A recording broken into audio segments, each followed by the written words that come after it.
hinnatõus ja uus aasta.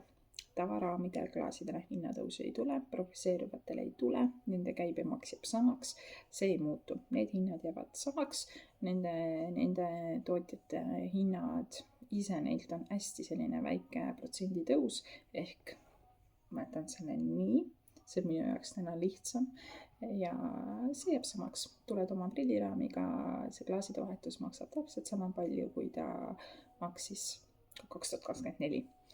Aga kaitseprillidele kahjuks ma nii nagu suhtuda ei saa, et seal hinnatõusu ei tule, veidi ikka tuleb. See jääb alla 10%, mõnel asjal jääb vähem, mõnel rohkem. Faili näiteks jääb samaks, seal ei tule hinnatõusu, nemad hoiavad oma hinda, neil ei tulnud isegi mingit väikest hinnasõda, ma jätan ka samaks. Mulle see hind sobib, aga Bolle ja Enfieldil veidike tõuseb, aga ei midagi katastroofilist. Et ma arvan, et kaitseprillid on taskukohased ka uuel aastal. Olemas on need soodsamad variandid ja on muidugi need premium variandid. Vastavalt siis enda vajadustele saad valiku teha.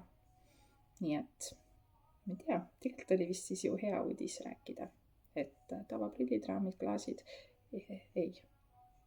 Hinnatõusu seal ei tule, saad sama summa eest, mida sa 2024 ostsid. Mis sa arvad? Mis uus aastat ees ootab meid?